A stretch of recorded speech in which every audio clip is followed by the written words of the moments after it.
안녕하십니까. 반갑습니다.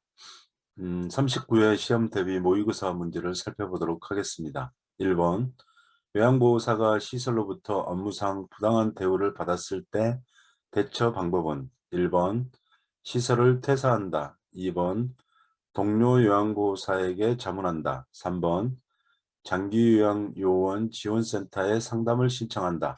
4번, 노인보호 전문기관의 법적 처리를 알아본다. 5번, 산업재해 보상보험법에 따른 구제 방법을 알아본다.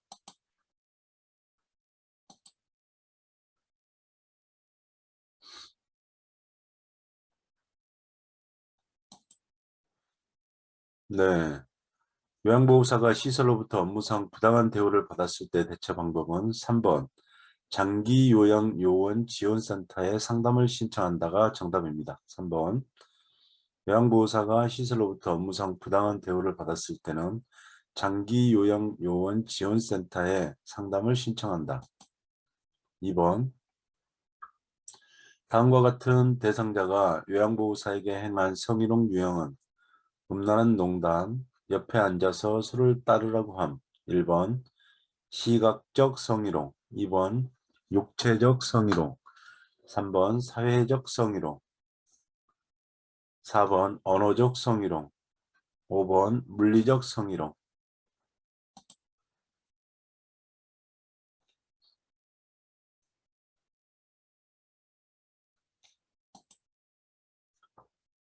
음란한 농담이나 옆에 앉아서 술을 따르라고 하는 것은 언어적 성희롱입니다. 언어적 성희롱. 정답은 4번입니다.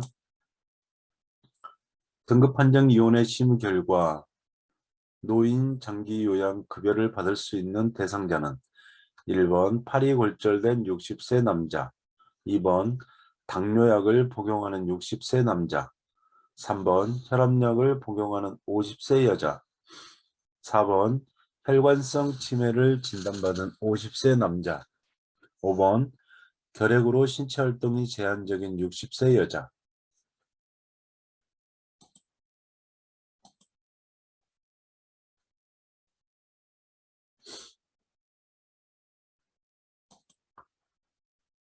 노인 장기요양보험 급여를 받을 수 있는 대상자는 65세가 안 되면 노인성 질환이 있어야 되고요. 치매나 중풍이나 파킨슨, 그 다음에 일상생활이 어려워야 됩니다. 그래서 여기서는 팔이 골절된 60세 남자도 노인성 질환이 아니고요. 당뇨약을 복용하는 60세 남자도 노인성 질환에 해당되지 않습니다. 혈압약을 복용하는 50세 여자도 마찬가지고요. 그러나 혈관성 치매는 노인성 질환이기 때문에 4번이 정답입니다. 5번 결핵으로 신체활동이 제한적인 60세 여자도 해당 사항이 없습니다. 4번 요양보호사가 지켜야 될 행동규범을 준수한 사례는 1번 표준 서비스 이외에 추가로 서비스를 제공하였다. 2번 서비스 제공 기록지는 업무 수행 직후 기록하였다. 3번 서비스의 우선순위는 요양보호사가 임의로 정하였다. 4번 대상자로부터 서비스에 대한 감사 답례품을 받았다. 5번 서비스 변경 요청 시 조정할 수 없다고 말하였다.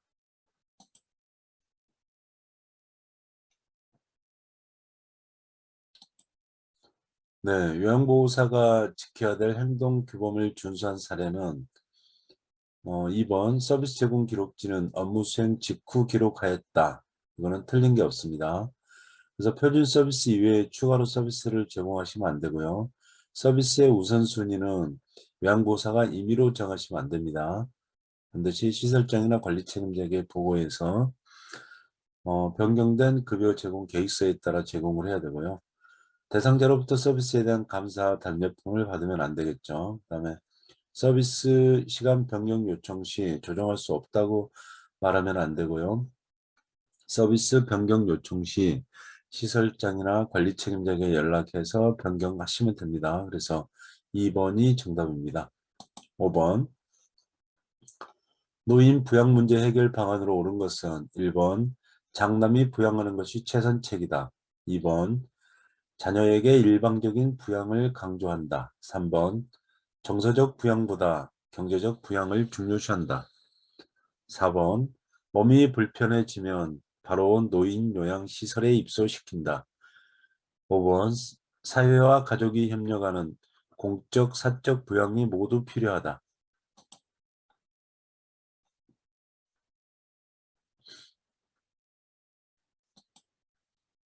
네, 부양 문제 해결 방안으로 옳은 것은 장남이 부양하는 것이 최선책이다. 틀리죠?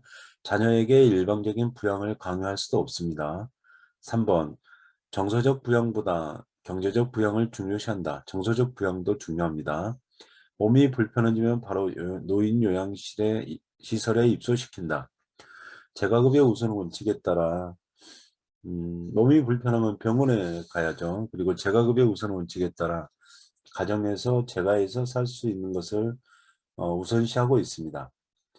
5번 사회와 가족이 협력하는 공적, 사적 부양이 모두 필요하다. 이게 정답입니다.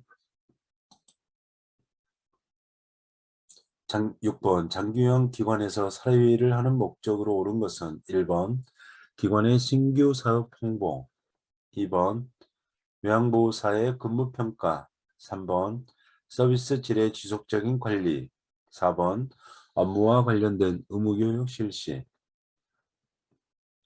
5번 기관 중심의 서비스 제공 계획 수립.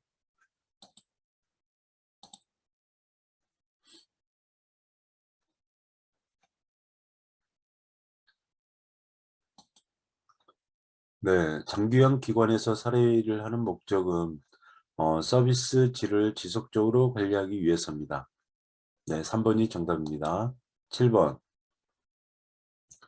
요양보호사가 사용하는 기록지의 종류와 기록 내용이 바르게 연결된 것은 1번 상태기록지, 상담 내용 및 결과, 2번 사례회의록, 대상자의 욕구사정, 3번 인수인계서, 사고의 내용과 대응 결과, 4번 급여 제공 계획서, 섭취, 배설, 목욕 등의 상태, 5번 장기요양 급여 제공 기록지, 서비스 제공 시간과 내용.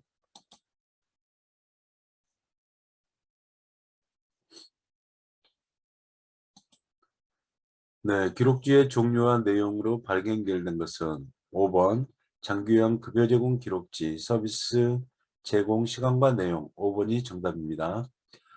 상담 내용 및 결과는 상담 일지고요. 대상자의 욕구 사정은 욕구 사정지입니다. 그 다음에 사고 내용과 대응 결과는 사고 보고서고요. 섭취, 배설, 목욕 등의 상태를 기록한 것은 상태 기록지입니다. 그래서 5번이 정답입니다. 장기요양 급여 제공 기록지는 서비스 제공 시간과 내용을 기록한 것으로 가장 중요합니다. 8번 요양보호사의 업무보고 방법으로 옳은 것은 1번 자신의 생각을 중심으로 보고한다. 2번 내용이 중복되지 않게 정리하여 보고한다. 3번 대상자 가족의 개인정보를 수시로 보고한다. 4번 숫자나 표가 포함된 내용을 구두로 보고한다. 5번 자신의 업무상 잘못은 보고하지 않고 스스로 해결한다.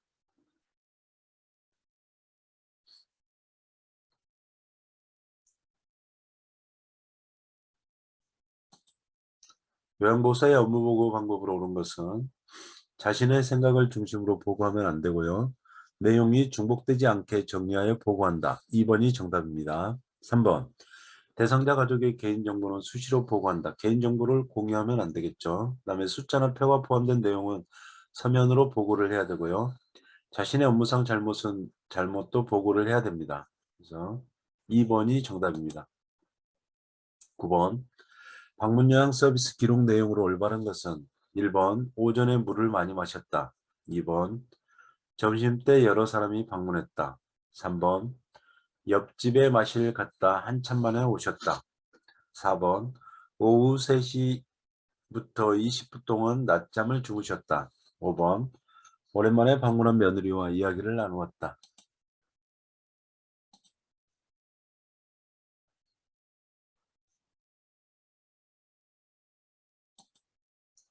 기록 내용으로 옳은 것은 4번 오후 3시부터 20분 동안 낮잠을 주무셨다. 이렇게 구체적으로 기록을 해야 됩니다. 오전에 물을 많이 마셨다. 이거는 사람마다 다 다를 수 있기 때문에 많이가 들어가면 안 되고요. 그 다음에 점심때 여러 사람이 방문했다. 이것도 마찬가지입니다. 옆집에 마실 갔다 한참 만에 돌아오셨다도 한참이 사람마다 다르기 때문에 주관적인 생각을 기록하면 안 되고요. 5번 오랜만에 방문한 며느리와 이야기를 나누었다. 오랜만에가 다 다르기 때문에 그렇습니다. 그래서 4번이 정답입니다. 10번 방문 요양 서비스를 제공하는 중에 관리 책임자에게 신속히 보고를 해야 되는 상황은 1번 체납고지서를 발견했다. 2번 근처에 사는 딸이 방문했다. 3번 쓰레기를 분리배출하지 않았다.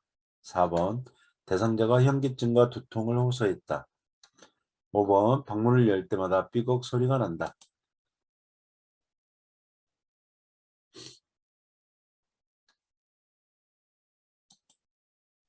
네, 관리 책임자에게 신속히 보고해야 되는 상황은 대상자의 상태의 변화가 생겼을 때 보고를 해야 되고요. 그래서 4번이 정답입니다. 대상자가 현기증과 두통을 호소한다.